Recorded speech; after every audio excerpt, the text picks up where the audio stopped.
할렐루야. 오늘도 예담교회에 오신 모든 분들 예수님의 이름으로 환영합니다.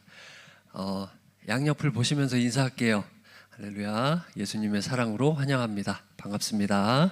네, 할렐루야. 예수님의 사랑으로 환영합니다. 자, 다 같이 이 시간 힘차게 찬양하시겠습니다.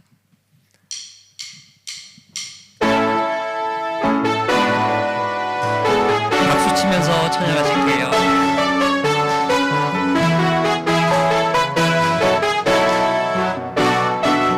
무화과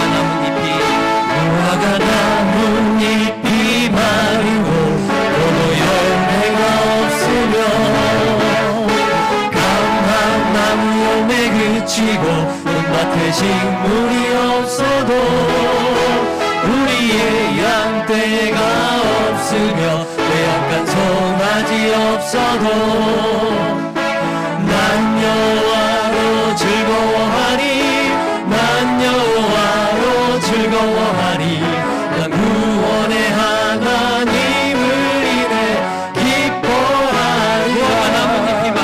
무화과 나뭇잎이 마르고 포도 열매가 없으며 감람나무 열매 그치고 논밭에 식물이 없어도 우리의 양떼가 없으며 외양간 송아지 없어도 난 여호와로 즐거워하니 난 여호와로 즐거워하니 난 구원의 하나님을 인해 기뻐하리라.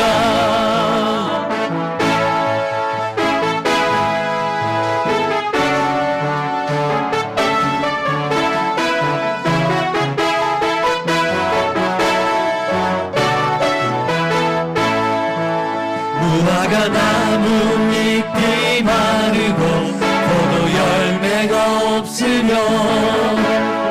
감람나무 열매 그치고 논밭에 식물이 없어도 우리의 양떼가 없으며 외양간 송아지 없어도 난 여호와로 즐거워하니 난 여호와로 즐거워하니 난 구원의 하나님을 인해 기뻐하니 난 여호와로 즐거워하니 난 여호와로 즐거워하니 난 여호와로 즐거워하니 난 구원의 하나님을 인해 기뻐합니다. 난 여호와로 즐거워하니 난 여호와로 즐거워하니 난 구원의 하나님을 인해 기뻐하리라. 기뻐하리라. 한 번 더요. 기뻐하리라. 아멘. 하나님께 영광의 박수 올리시겠습니다. 언제나 우리를 향해 긍휼을 베푸시고 우리를 위해 기도하시는 하나님께 감사하며 함께 기도하기를 소망합니다.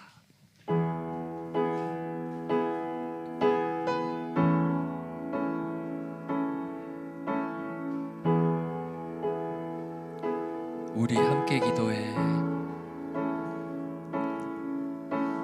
우리 함께 기도해. 주 앞에 나와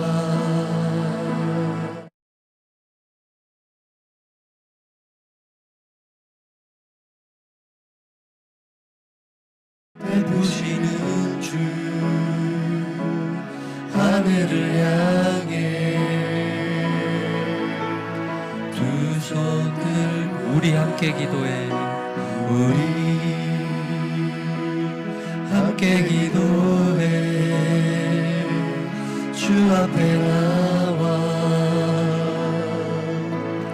무릎 꿇고 긍휼 베푸시는 주 하늘을 향해 두 손들 하늘 문이 열리고 하늘 문이 열리고 은혜의 빗줄기 이 땅 가득 내리도록 마침내 주 오셔서 은혜의 빗줄기 우리 위에 부시도록 우리 함께 기도해 우리 함께 기도해 주 앞에 나와 무릎 꿇고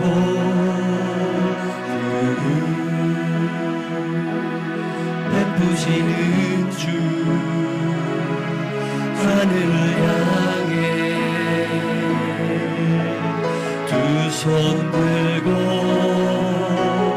하늘 문이 열리고 은혜의 빗줄기 이 땅 가득 내리도록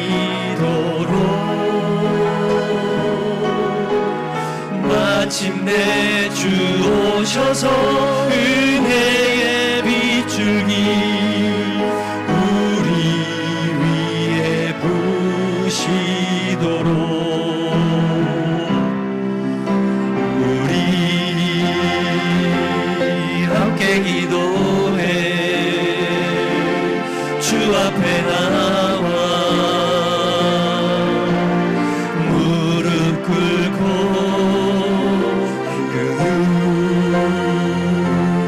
베푸시는 주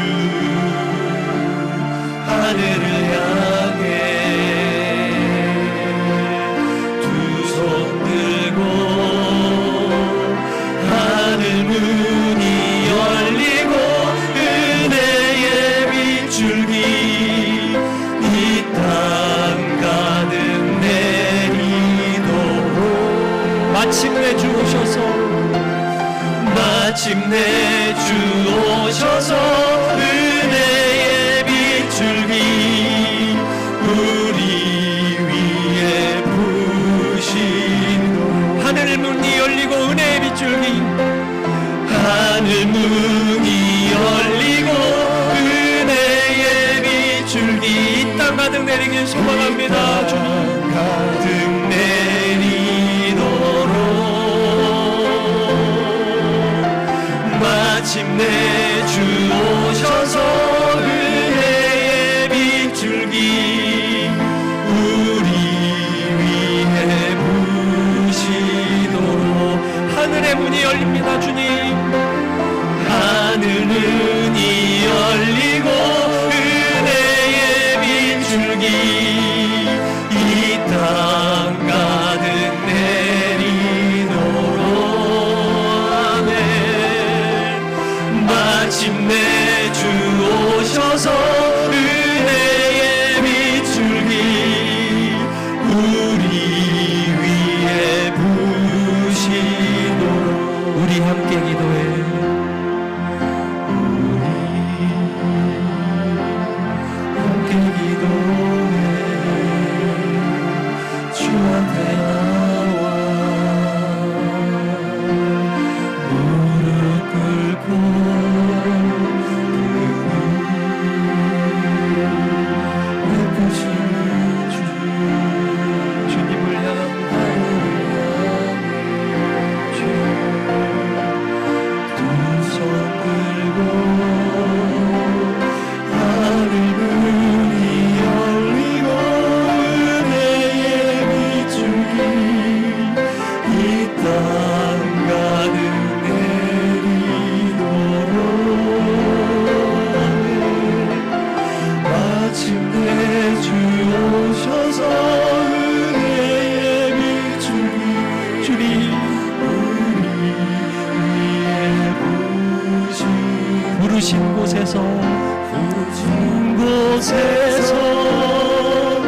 부르신 곳에서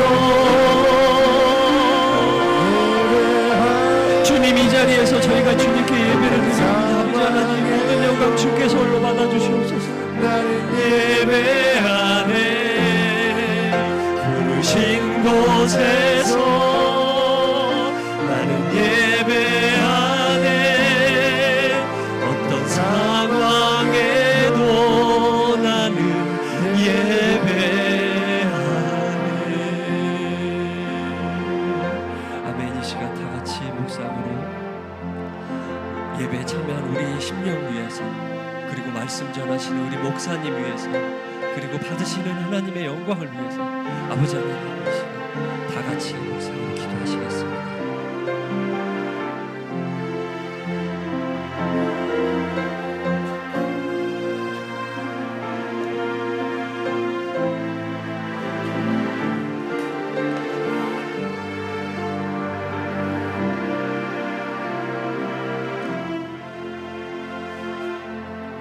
하나님 감사합니다. 하나님께서 부르신 이 자리에 와 주님 앞에 형제가 자매가 하나가 되어 한 마음으로 하나님께 예배를 올립니다. 이 예배의 주인은 하나님이시며 우리는 이 예배를 받으실 분도 하나님이심을 우리는 고백합니다. 하나님 한 주간의 삶 속에서 여러 가지 정황과 상황 속에서 나왔습니다.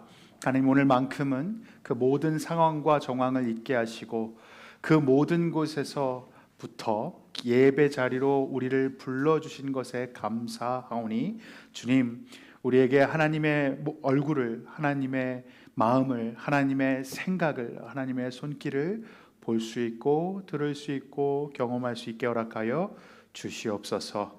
이 시간의 모든 영광을 주님께 올려드리며 예수 그리스도의 이름으로 기도하옵나이다.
할렐루야. 오늘 같이 나눌 말씀은 로마서 9장 1절에서 16절까지입니다. 로마서 9장. 여러분과 제가 번갈아 가면서 읽겠습니다. 내가 그리스도 안에서 참말을 하고 거짓말을 아니하노라. 나에게 큰 근심이 있는 것과 마음에 그치지 않는 고통이 있는 것을 내 양심이 성령 안에서 나와 더불어 증언하노니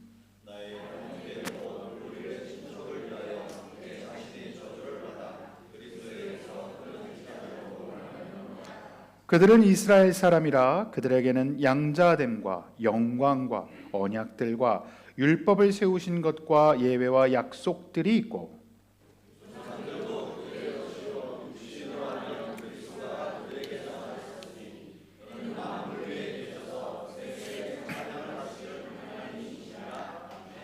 그러나 하나님의 말씀이 폐하여진 것 같지 않도다. 이스라엘에게서 난 그들이 다 이스라엘이 아니요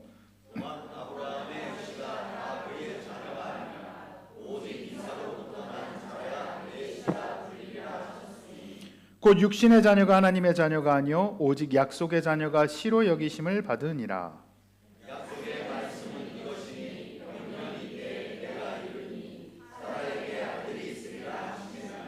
그뿐 아니라 또한 리브가가 우리 조상 이삭 한 사람으로 말미암아 임신하였는데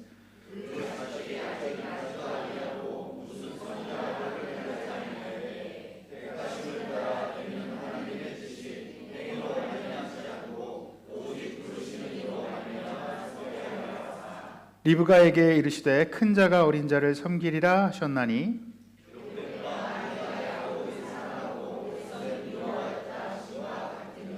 그런지 우리가 무슨 말을 하리요 하나님께서 불의가 있느냐 그럴 수 없느니라.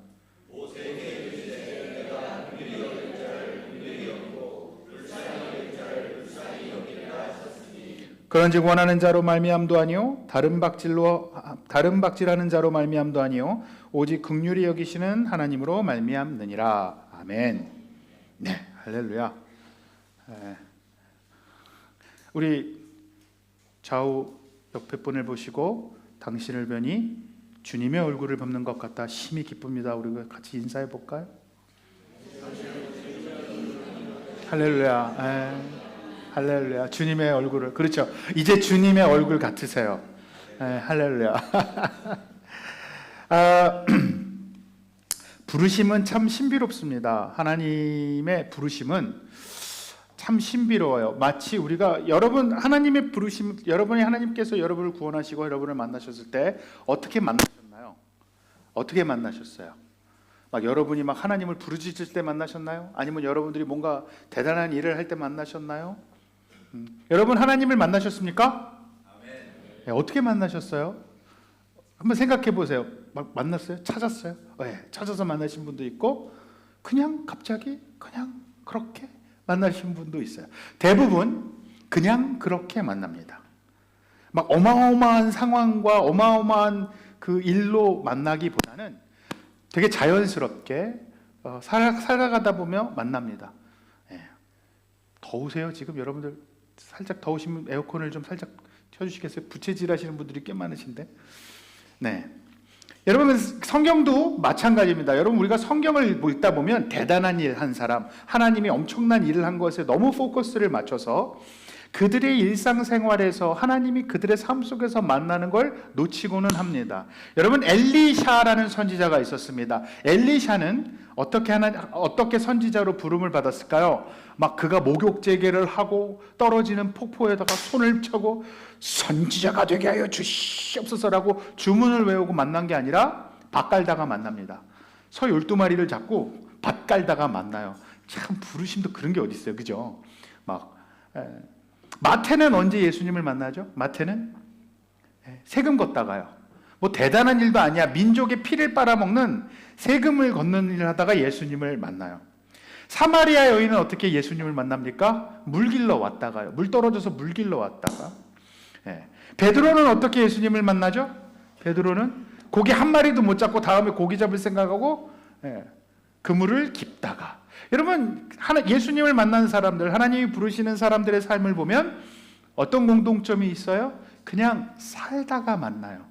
그냥 이 어떤 일상생활, 나의 하루 나에게 주어진 삶들의 거기 상황에서 만나더라는 거예요.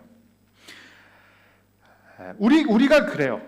그리고 그 상황을 해석한 이 이야기가 왜 중요하냐면, 요즘은 좀 덜한 것 같은데 우리는 자꾸 우리의 일상생활을 살아가면서 어려운 일을 당할 때 자꾸 그 어려운 일을 바라보면서 하나님의 마음을 해석하려는 오류를 범해요. 여러분, 어떤 상황을 만나든 어디서부터 시작해야 할까요? 하나님으로부터 시작해야 돼요.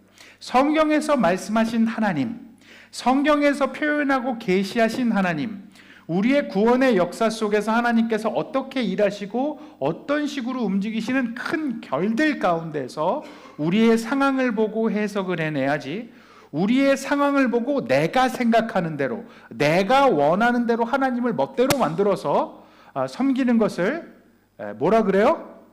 뭐라 그럴까요? 우상숭배라고 해요. 우상숭배는 딴 게 아니라 제가 이럴 땐 어떻게 하면 돼요?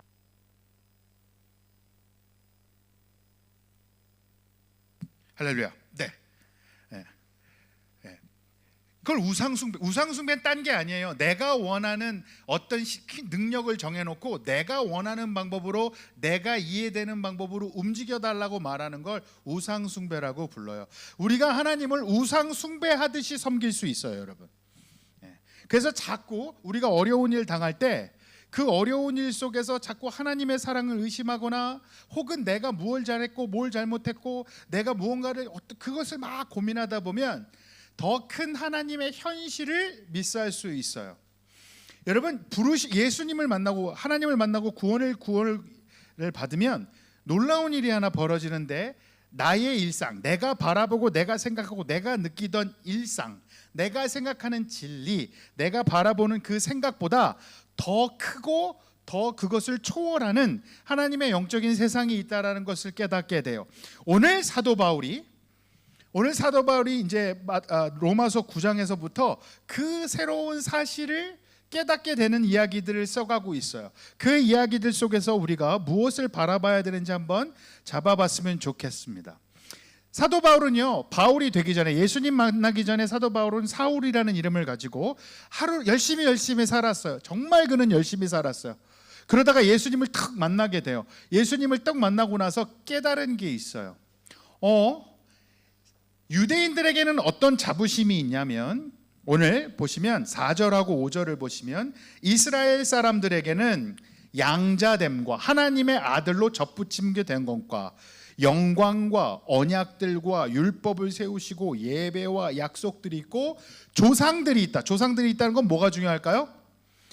조상들이 어떤 아브라함의 하나님, 아브라함의 하나님, 이삭의 하나님, 야곱의 하나님, 하나님께서 자신들의 조상을 불러서 그 조상들의 삶에 개입해서 그 조상들을 통해서 하나님이 누구신지를 펼쳐 보여주신 역사가 이스라엘의 역사예요. 다른 나라의 역사와는 달라요. 살아계시고 역사하시는 하나님이 한 사람을 붙들어서 한 나라를 만들어가는 구속사가 쫙 펼쳐지는 그 역사를 가지고 있어요. 그리고 또 뭐라고 합니까? 그 조상들을 통해서 누가 나와요? 메시아 예수 그리스도가 나와요. 그러니까 뭐 자기들이 생각하기에는 자기들이 갖고 있는 출신 성분 뭐 대단해요. 그 자부심을 갖고 살았어요. 우리는 하나님의 백성이다. 우리는 하나님의 백성이기 때문에 승승장구할 것이다. 우리는 복을 받고 잘 살 것이다 라는 생각을 가지고 살았는데, 우리는 세상의 중심이다. 나머지들은 다 떨궈지고 우리만 인간이다라고 생각하고 살았어요. 그런데 예수님을 딱 만난 순간부터 사도 바울이 새로운 세상을 경험하기 시작해요. 믿음이란 무엇인가? 하나님은 누구신가? 자기가 알고 있던 세상이 빼지고 거기를 초월하는 하나님의 능력을 보게 되는데, 그러면서 그가 고통스러웠던 게 1절과 2절이에요.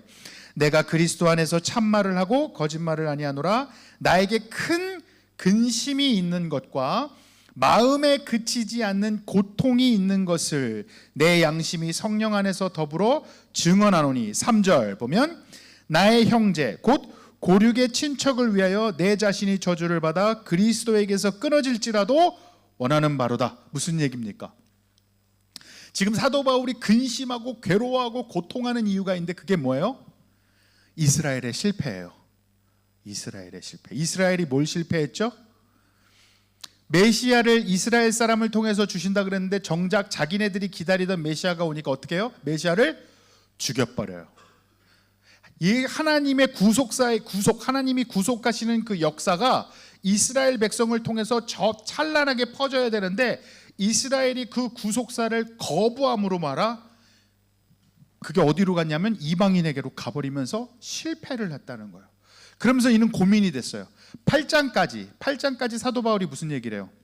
내가 확실하노니 사망이나 생명이나 사람들이나 권세전이나 높음이나 낮음이나 뭐 어떤 피조물이라도 우리를 향한 예수 그리스도 안에 있는 하나님의 사랑을 끊을 수 없다. 절대로 하나님의 사랑을 끊을 수 없다. 하나님의 약속은 어겨지지 않는다라고 막 선포하고 있잖아요. 하나님께서 우리와 함께 하시면 누가 우리를 대적하겠느냐?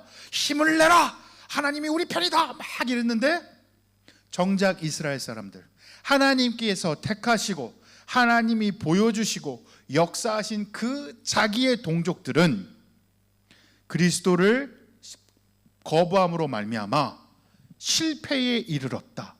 그럼 우리 동족은 어떻게 되는 것인가? 그러면서 사도 바울이 아파하면서 오늘 뭐라 그래요?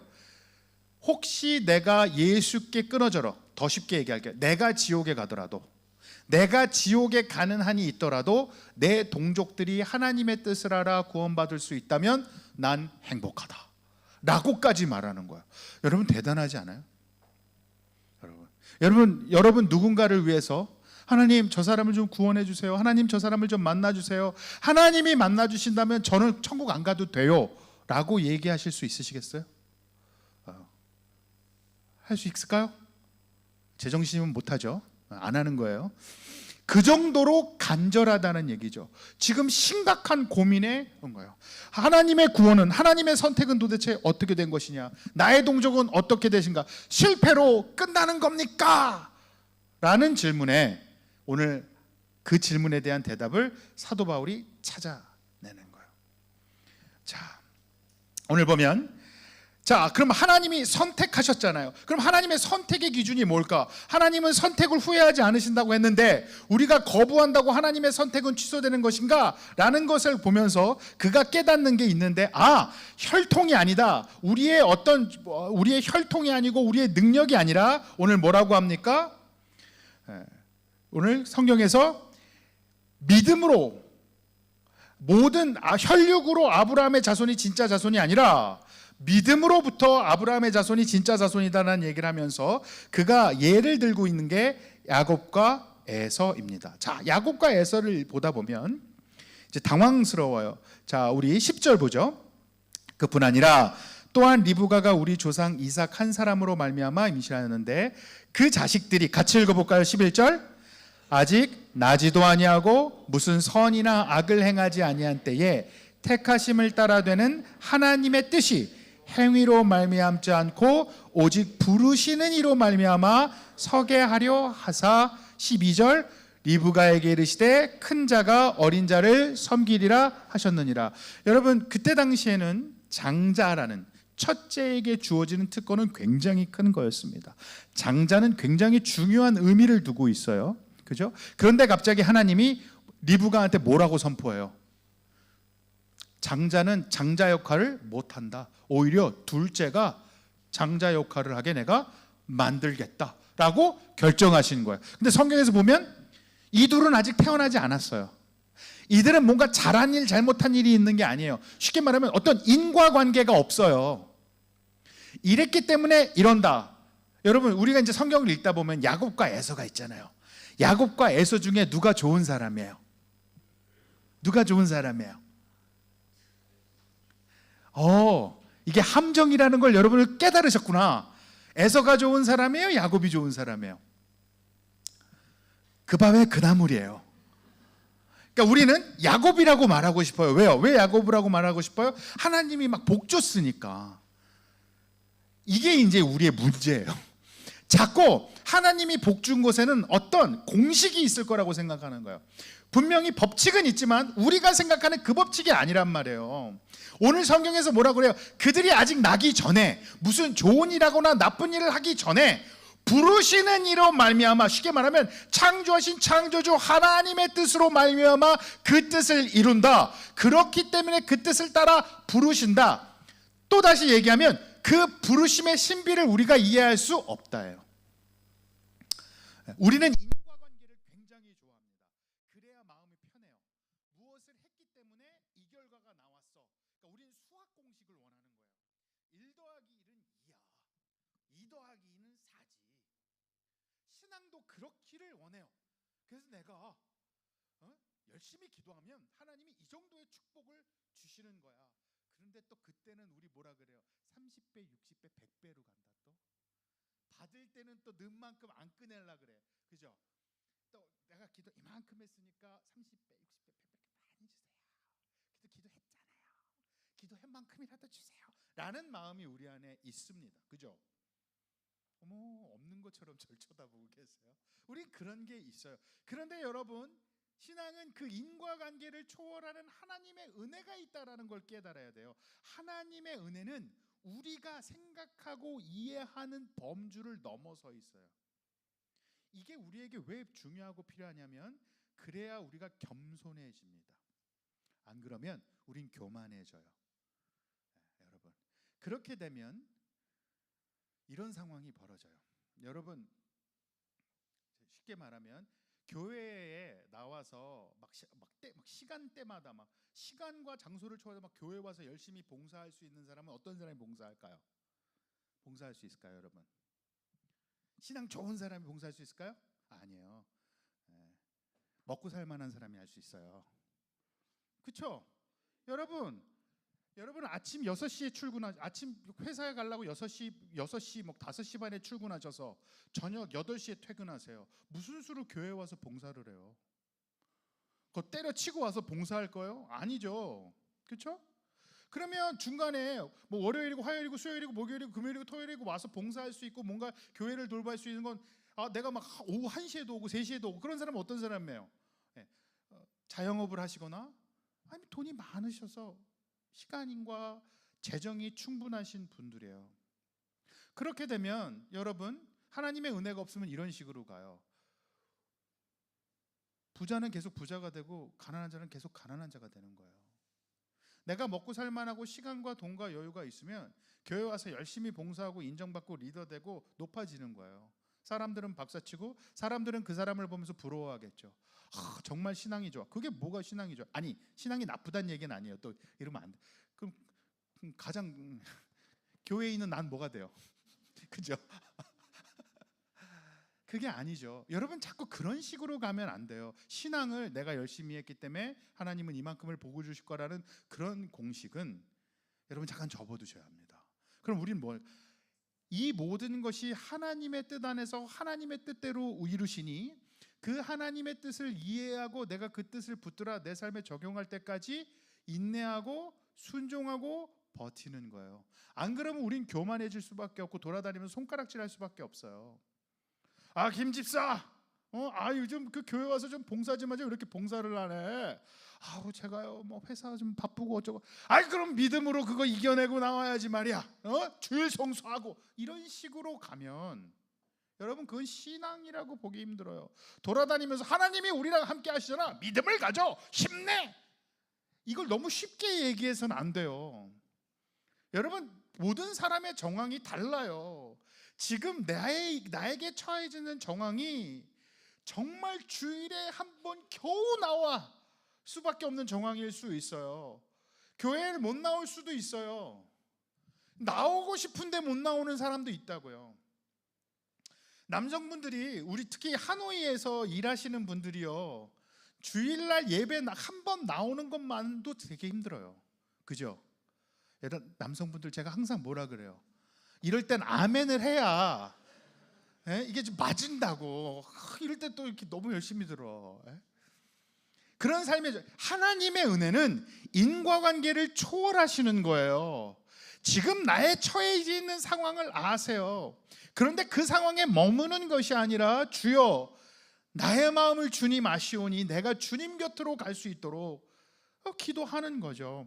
그래서 보세요 여러분, 야곱과 에서가 있었습니다. 에서가 장자예요. 그런데 하나님이 난 둘째를 택하겠다. 왜요? 불공평하잖아요. 그래서 하나님 뭐라 그래요? 내가 부르신 나의 은혜로서 움직이는 것이 무엇인지를 너의 삶에 알게 하겠다예요. 그 얘기는 뭐냐면 이스라엘은 실패했죠.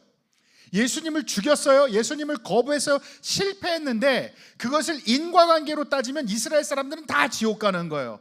한때는요 그런 일이 진짜 있었어요. 이걸 이해 못해서 미국에서 옛날에 이스라엘 사람들이 모여 사는 동네들이 있단 말이에요. 그럼 진짜 미국 애들 그랬어요.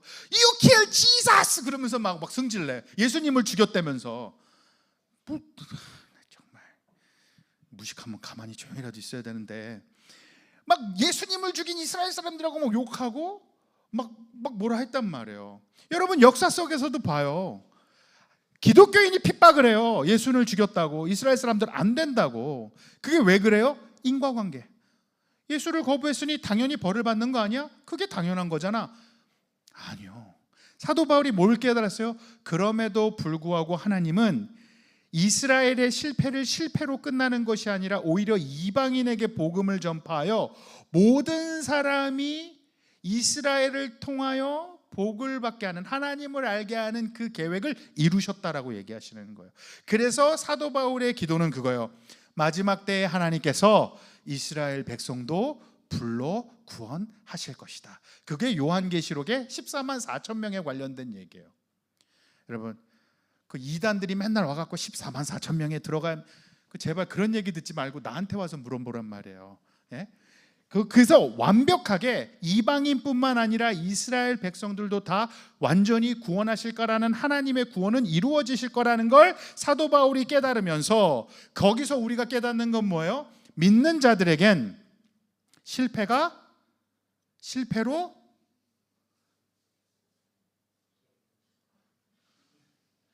그래요. 우리에겐 단기 기억 상실증이 있기 때문에 괜찮아요. 계속하면 되지. 믿는 자에게는 실패가 실패로 끝나지 않는다.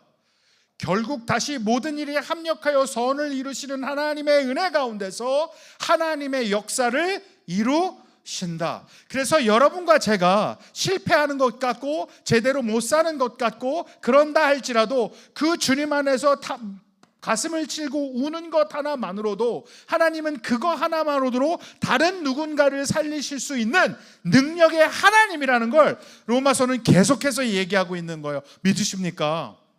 여러분 우리의 실수와 우리의 실패와 우리의 후회와 자꾸 과거의 후회에서 살지 마십시오. 미래의 두려움에 살지 마십시오. 현재 오늘을 살아갈 때 우리가 기억해야 할 것은 하나님은 역사하신다. 하나님은 나를 붙드신다. 하나님은 모든 일을 합력하여 선을 이루신다. 하나님이 계획하시고 약속하신 것들을 이끌어내시는 분이다. 우리의 인과관계에 있지 않고 우리는 은혜 가운데 있다. 하나님의 영광 가운데 있다. 그러므로 그 영광에 합당한 삶을 살아가야 한다. 2000년 전에 여러분 구원은 끝난 거예요. 하나님께서 예수 그리스도를 십자가에 죽이시고 부활시키심으로 말미암아 그 구속사를 완성시키셨어요.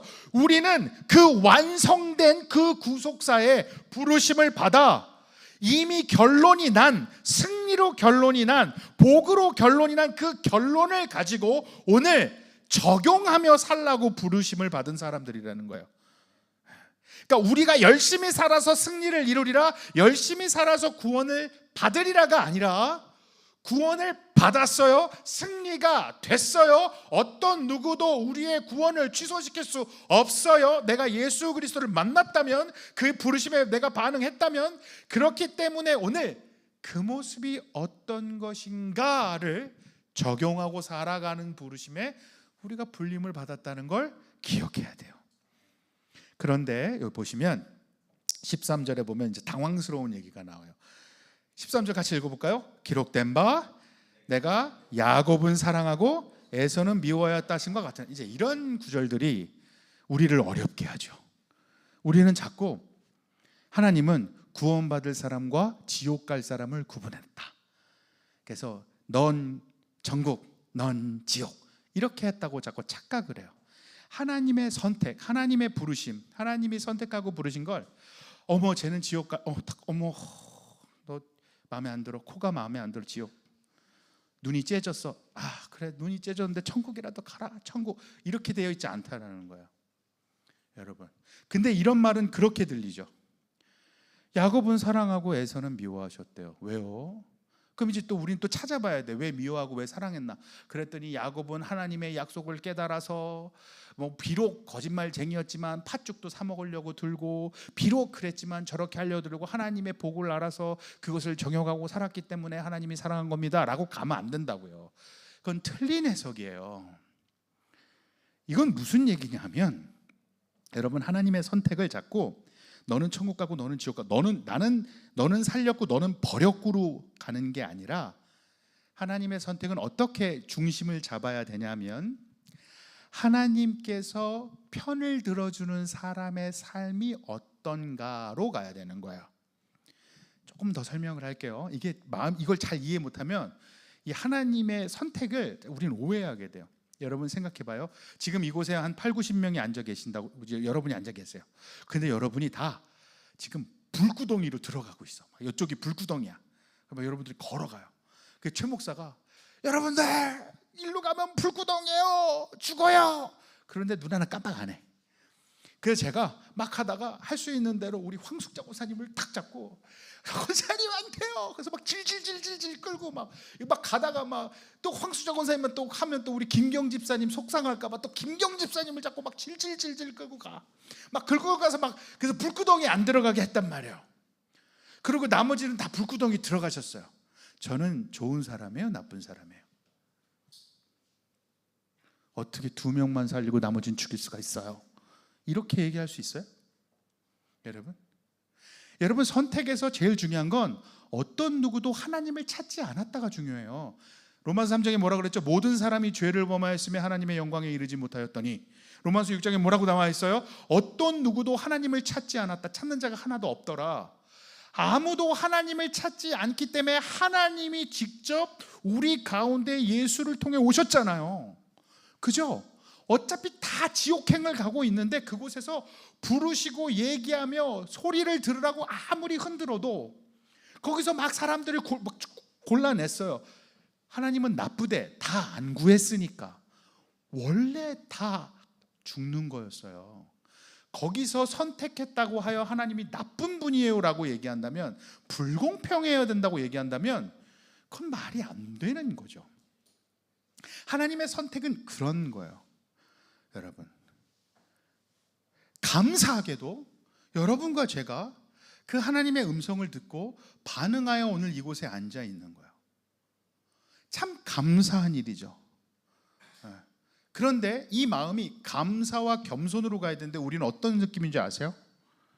차가 막 막혀 있는데 나 혼자 뚫려서 가. 어떤 느낌이에요? 막혔어. 나는 뚫렸지. 어우 기분 좋아. 나만 특권인. 이렇게 가는 건 아니에요. 오늘 사도 바울이 어떻게 해요? 주여, 나의 형제들은 어떡합니까? 나는 구원받아서 난 새로운 세상을 보았습니다. 그러나 나의 형제들은 어떡합니까? 나의 형제들에겐 율법이 있습니다. 예배가 있었습니다. 그 모든 특권과 그 모든 영광과 그 모든 역사가 다 있는데도 하나님을 거부합니다. 주여 어떻게 하실 겁니까?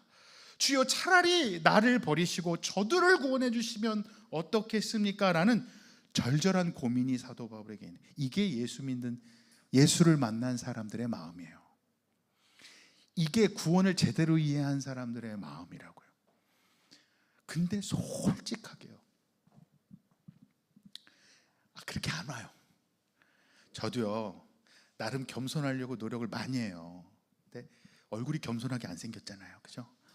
겸손하려고 노력을 많이 하고 보다 보면 제 삶을 이렇게 돌아보면 참 굴곡이 많아요.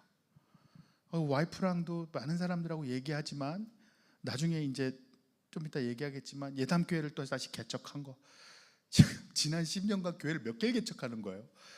지난 10년 동안 교회를 몇 개를 꾸미는 거예요. 나는 정말 스트레스로 죽을 뻔했어요. 그리고 그 수많은 것을 겪으면서 내린 결론은 딱 하나예요. 내가 잘해서 된 것이 단 1도 없다라는 걸 말할 수밖에 없어요. 제 수준을 알잖아요. 저는 제 능력을 저는 알잖아요. 다른 사람은 몰라도. 여러분들은 가끔 나를 과대평가하는 경향이 있어요. 여러분들 조금 줄여주세요, 그 평가를. 할렐루야. 근데 정말 하나님 아니면 불가능하다. 그리고 하나님 아니면 내 삶 앞으로도 불가능하다. 하나님, 와, 정말 저를 사랑하시는군요. 정말 20살에요. 어느 날 갑자기 기도하다가 하나님이 날 버릴까 봐 무서워서 바닥을 대굴대굴 구르면서 나 사랑 안 해주시면 나 죽는다고 얘기했던 20살의 철없던 제가 있었어요. 그 시기 전부터, 그 전부터 사랑하셨지만 제가 하나님 사랑 없으면 나 죽어요 그러고 정말 한 2시간인가 대굴대굴 굴렀어요. 왜 그랬는지 모르겠어요. 갑자기 무서웠어요. 왜냐하면 난 똑똑하지도 않고 잘나지도 않았고 뭐 이렇게 흠모할 만한 그런 게 있는 사람이 아니란 걸 내가 너무 잘 알았고, 사람들도 나에게 정확하게 평생을 얘기했어요. 저한테.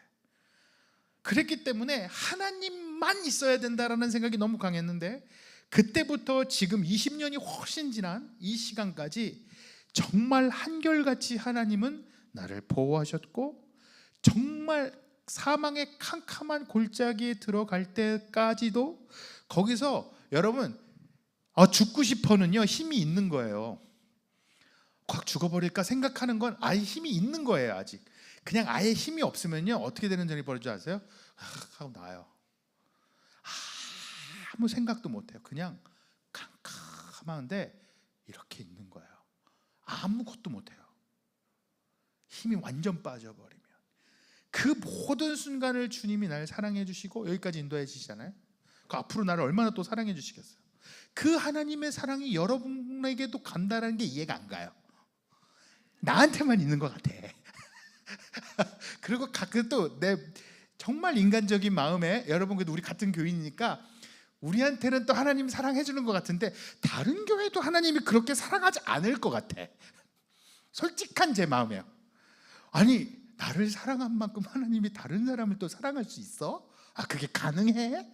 라는 바보 같은 생각이 들기도 해요.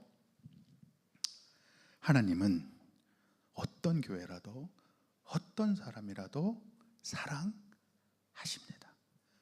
하나님의 사랑은 절대로 모자르지 않습니다. 인과율로 가지 마세요. 어떤 교회가 이랬다더라 저랬다더라 뭐랬다더라 이랬다더라, 저 사람이 저 성도가 저 사람은 이랬고 저랬고 믿었다더라 안 믿었다더라, 그것으로 하나님의 사랑을 평가하지 않으셨으면 좋겠어요. 우리가 기도하고 바라봐야 하는 건 감당할 수 없는 하나님의 그 놀라운 사랑과 이해되지 않는 하나님의 은혜가 나에게 풍성하게 역사하는 만큼 너에게도 역사하는 걸 인정하는 거고 우리에게 역사하는 걸 인정하는 거예요. 우리 거기까지 갔으면 좋겠어요. 아멘. 네. 그러면서 얘기합니다. 내가 야곱은 사랑하고 에서는 미워하였다. 기록된 바 써있대요. 어디에 써있을까요? 창세기에 써있지 않아요. 말라기에 써있어요. 그러니까 창세기의 리브가를 향하여 하나님께서 그때 내가 야곱을 선택해서 야곱을 통해서 구속사를 이룰 거야 라고 하나님이 정하신 거예요. 그래서 야곱이 어떤 인간이든지 간에 그 야곱의 삶을 붙들어 하나님의 사람으로 만들어 가시는 과정을 보여주시는 거지. 여러분 야곱의 이름이 무슨 뜻이에요? 속이는 자. 사기꾼이에요. 쉽게 말하면 야곱은 인생이 사기야.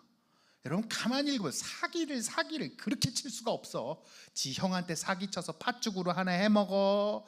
그 다음에 아버지 눈 안 보인다고 막 가죽 옷 입고 와서 축복해 주십시오 막 이러고 죽으면 어떡해요 그러면서 또 엄마가 하니까 또 가갖고 또 욕심이 얼마나 많은지 하여튼 내게 유익이 되는 거라고 생각한다면 막 가요. 그러니까 어떡해요 인생에 속임을 당해 또 막 라반 삼촌한테 당하고 막 뭐 속임을 당하고 막 와이프도 막 결혼하려고 했는데 내가 이쁜 여자랑 결혼했더니 이상한 여자 생겨 있고 막 그런 상황이 막 벌어지고 막 자식들도 속여갖고 사고치고 다니고 나중에 막 형이 주기로 오는데 또 사기치고 막 가족을 또 나눠서 막 가족 먼저 보내고 자기 뒤에 숨었다가 하고 있다가 그랬더니 갑자기 하나님이랑 또 씨름을 해. 하나님이 씨름하는데 하나님 어떻게 해줘요? 져줘요. 말이 돼요? 하나님이 져줘요 씨름을. 그러면서 너는 이스라엘이야. 하나님과 씨름한 자야. 불러주고 인정해줘 버려요. 무슨 얘기예요? 하나님이 편들어주는 사람의 모습이에요. 그의 삶에 그렇다고 여러분 나가 다 사기치란 얘기가 아니에요. 난 예수님을 믿으니까 무슨 짓을 해도 돼. 그럴 수?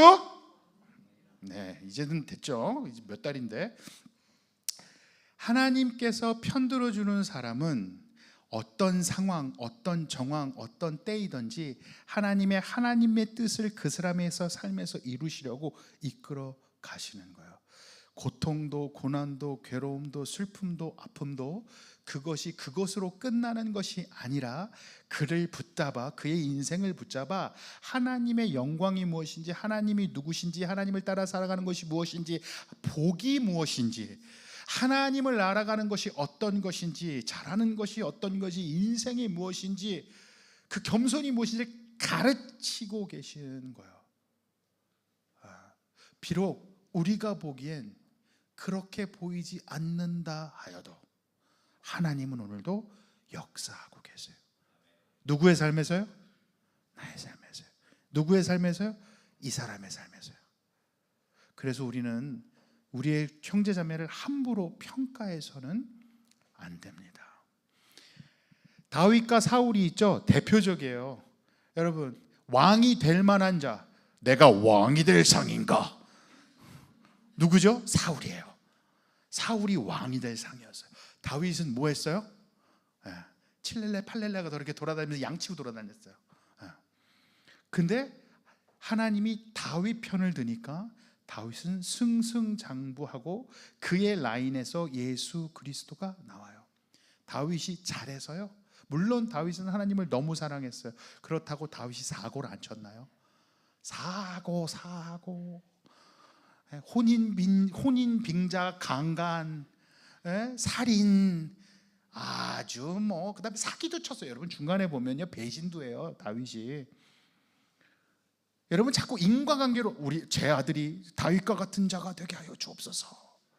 조심해서 기도하세요. 여러분 착각하지 마세요. 자꾸 누구가 다 주시옵소서 이러지 마세요. 여러분 근데 사울은 어땠어요? 왕이 될 상이었어요. 키도 컸어요. 너무 멋졌어요. 그런데 하나님과 함께 하지 않으니 그의 인생의 말로가 처절하게 끝나더라는 거예요. 은혜란 하나님이 편들어주는 삶이에요. 왜 편들어주세요? 그냥 몰라요. 참 이런 표현이 근데 모르는 거예요. 하나님만 아세요. 그런데 분명한 건 그 편들어 주심을 통해 나의 삶을 살릴 뿐만 아니라 나와 함께하는 내 주위를 살리세요. 그걸 믿으셨으면 좋겠어요. 제가 책을 읽었는데 너무 좋은 글귀가 있어서 여러분들과 나누고 싶습니다. 힘없을 때는 하나님께 끌려가는 복을 주신다. 힘이 없어 하나님께 끌려가는 자는 복이 있다. 가장 완벽한 계획으로 살 수 있기 때문이다. 무너질 때는 하나님께서 낮아지는 복을 주신다. 무너져서 하나님 앞에 낮아진 자는 복이 있다. 하나님이 높여주시고 다스리시기 때문이다. 한계일 때는 하나님만 바라보는 복을 주신다. 한계를 만나 하나님을 보게 된 자는 복이 있다. 하나님 뜻의 전부를 이룬 자가 되기 때문이다. 복의 하나님과 함께 사는 자는 복이 있다. 힘듦도 넘어짐도 한계도 복이 되기 때문이다. 모든 것에, 모든 곳에 복이 있다. 모든 때에 함께 하시기 때문이다. 이 책 제목이 뭔지 아세요? 그냥 살면 된다. 참 멋있죠. 여러분, 사는 겁니다. 하나님의 은혜가 우리를 덮으셨어요. 그래서 일상에서 우리는 늘 실수하고요, 늘 잘못합니다. 그래서 힘을 다해서 잘 살려고 노력해야 합니다. 그러나 우리는 실수하고 실패합니다. 그런데 하나님께서 함께 하시기 때문에, 그 구원이 나에게 주어졌기 때문에 어떠한 자리, 어느 형편에도 명예가 있고 승리가 있고 역전이 있다라는 것을 성경은 우리에게 이야기해 주고 있는 거예요. 그렇기 때문에, 여러분이 그렇기 때문에 실수했으면 하나님 회개합니다. 그리고 또 실수하죠. 그럼 또 어떻게 해야 돼요? 하나님, 또 실수했습니다. 또 회개합니다. 또 실수하면 어떻게 해요? 또 실수했습니다. 전 인간도 아닙니다. 그러나 하나님의 은혜가 있어서 회개하고 돌아섭니다. 하나님은 아시죠?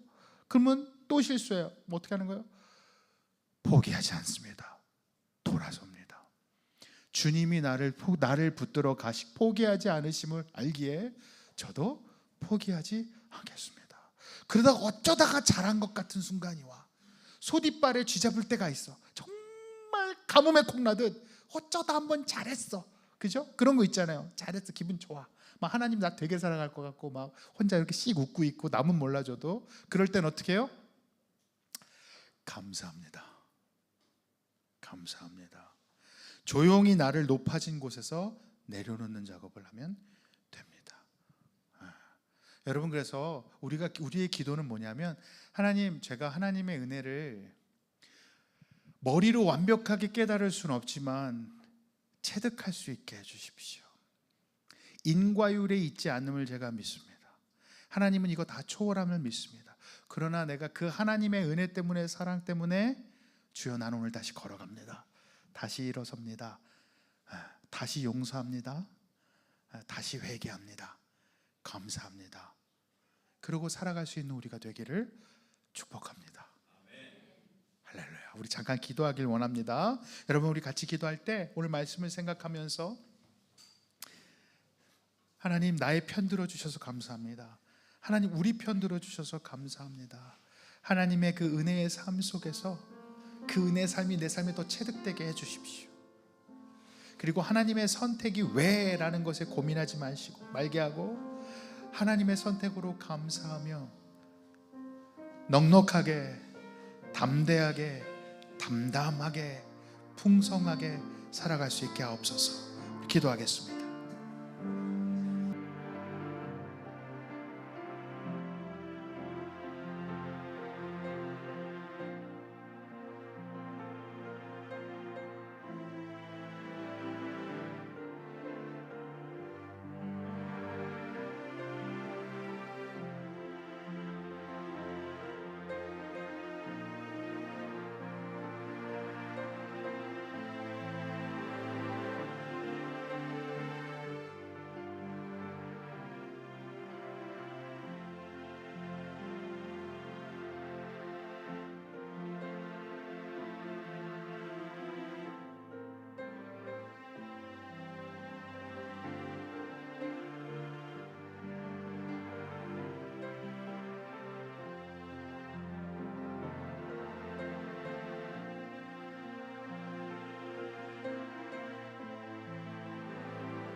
하나님의 선택은 후회 없으시고, 하나님의 선택은 우리가 다 이해할 수 없어서 참 감사합니다. 하나님께서 우리를 선택하시고 우리를 부르시고 우리를 하나님의 자녀 삼으셨으며, 그리고 우리의 삶을 붙들어 이끄신다는 그 성경의 선포가, 그 구원의 완성 속에서 구원에 적용해야 돼가는 그 구원의 적용마저도 하나님께서 우리와 함께 하신다 하시는 그 함께 하심이 우리에겐 힘이 되고 능력이 됩니다. 그래서 우리가 넉넉해집니다. 하나님, 넉넉하고 평화로운 그 그 샬롬의 삶을 누릴 수 있게 허락하여 주시옵소서. 하나님, 하나님을 집중하게 하시고 나의 삶의 인생을 하나님의 눈으로 해석해 나가며 믿으며 겸손하며 순종하며 나아갈 수 있게 허락하여 주옵소서. 걸어가다 힘들고 지치는 영혼들이 있을 겁니다. 하나님, 이 시간에도 우리 예배드리지만 말 못하는 사정으로 안타까워하고 속상해하는 그 마음들을 하나님 치료해 주시고 그 마음들을 위로해 주시고 성령 하나님께서 함께 속상해하며 통곡하며 기도해 주시고 있다는 사실을 기억나게 허락하여 주옵소서. 우리를 중보하시는 예수 그리스도의 그 능력이 우리와 함께 하심을 기억나게 허락하여 주옵소서. 하나님의 은혜가 우리를 덮었습니다. 우리는 하나님의 은혜 안에 있습니다.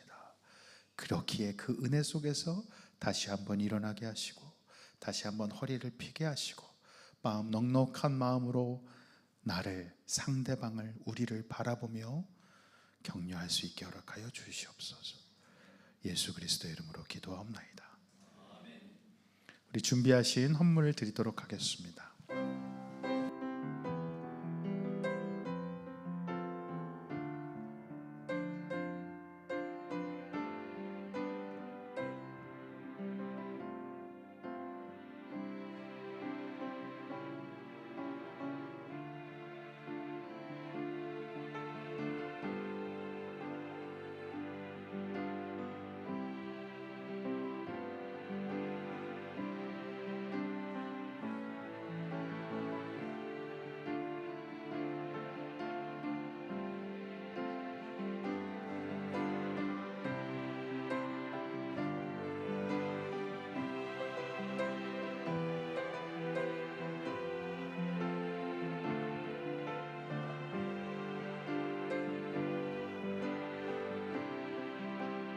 전능하신 하나님 찬양 영원히 다스리네. 전능하신 하나님 찬양 언제나 동일하신 주. 전능하신 하나님 찬양 영원히 다스리네.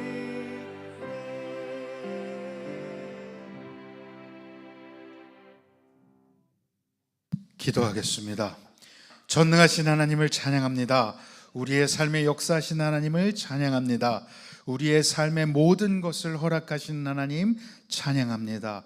하나님께서 허락하신 그 삶의 일부를 하나님 따로 떼어 사랑하는 마음으로 주님께 드렸습니다. 하나님, 이 마음들을 주님 받으시는 줄로 믿습니다. 이 마음들이 사용되는 곳마다 하나님께서 살아계시며 그 하나님의 은혜는 무한하다는 것을 선포하는 그런 곳에 사용되게 하시고 조석이 될 수 있게 허락하여 주옵소서. 하나님, 드림으로 감사할 수 있게 하시고 드리지 못한 손길 위로하시어 그것 또한 감사할 수 있게 허락하여 주옵소서.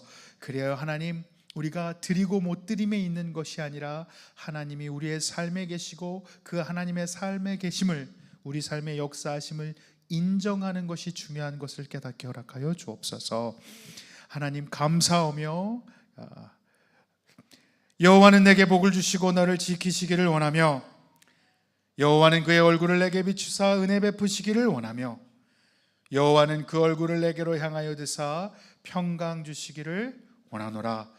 오늘 그 평강의 하나님이 우리의 삶의 모든 정황 속에서 우리 편이 되셨음을 믿고 기뻐하고 즐거워하며 돌아가는 성도 한 사람 한 사람 위에 영원토록 함께하여 주시기를 간절히 축복하고 기도하옵나이다.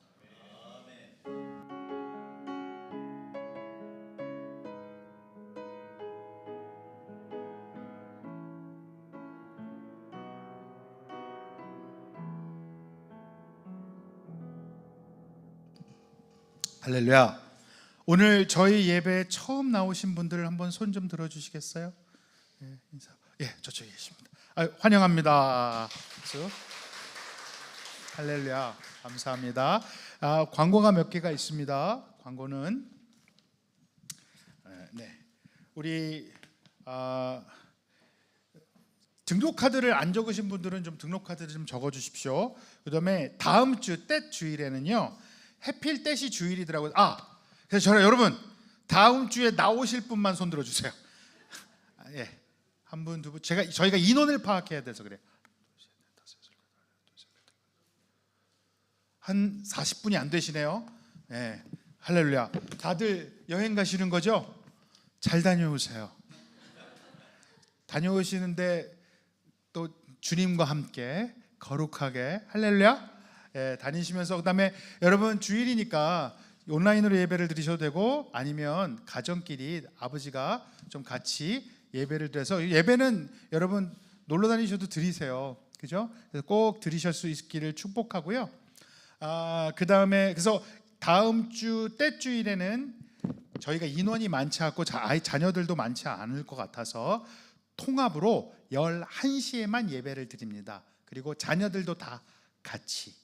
그래서 만약에 자녀가 너무 어리면 저 오른쪽에 예담교회 사상 최초로 잠호방이 준비되어 있습니다. 그래서 자녀가 너무 어리면 저 옆에 잠호방으로 가시면 텔레비도 있고 예배 드릴 수 있는 환경을 준비해 놨습니다. 꼭 얘기하고 싶었어요. 자랑하고 싶었어요. 그래서 다음 주는 그렇게 드리고 그렇게 아마 그 예배 후에 뭐 이렇게 윷놀이 같은 게 준비되어 있다라는 거 얘기를 들었어요. 그렇죠? 네, 잠깐 간식하고 윷놀이가 준비되어 있대요. 그래서 여러분 모이신 분들은 또 같이 떼시니까 명절이니까 함께 시간을 보내고 교제를 나눴으면 좋겠고 그러면 다음 주 말고 그 다음 주에도 나오실 분 한번 오시나요? 다들 돌아오시나요? 그 다음 주는? 예, 알겠습니다. 그러면 다음 주만 통합 예배를 드리고요. 그다음에 교육부에서 함께 섬기실 분들을 계속 초대합니다. 저희가 유치부가 13-4명 되고 유초등부가 한 50명이 조금 넘고 중고등부도 아까 봤더니 한 20명 가까이 가요. 그래서 저희가 지금 자녀들만 70명에서 80명 선을 왔다 갔다 해요. 어른들이 80명에서 90명을 왔다 갔다 해요. 그래서 여러분 좀 자녀들을 한번 좀 교육에 우리 좀 같이 하셨으면 좋겠고요. 일부 예배 봉사로 섬기실 분들을 초대하고 있습니다. 그래서 저희 안내도 필요하고 우리 헌금위원도 필요하고 찬양팀도 필요한데 여러분 주저하지 마시고 목사님 제가 살짝 음치인데 같이 찬양할 수 있나요? 그러면 오세요. 마이크 소리를 좀 낮추면 돼요. 같이 찬양했으면 좋겠습니다. 같이 예배를 드리는 게 중요하니까요, 여러분. 저도 찬양하는데 뭐 할렐루야, 그죠? 그래서 같이 해주셨으면 좋고 2부 찬양팀 지금 찬양팀도 지금 초대하고 있고 성가대도 초대하고 있습니다. 그래서 여러분 좀 같이 들어오셔서 같이 예배드리고 예배를 함께 드렸으면 좋겠습니다. 그리고 이 시간에는 저희가 이제 재정 보고를 하려고 합니다. 우리 재정부님 나오셔서 저희가 저희 작년 재정 보고랑 그다음에 우리 이전 재정 보고 그래서 여러분 종이를 좀 나눠주시면 이제부터는 일로 오세요. 여기서 하세요. 그래야 보여요.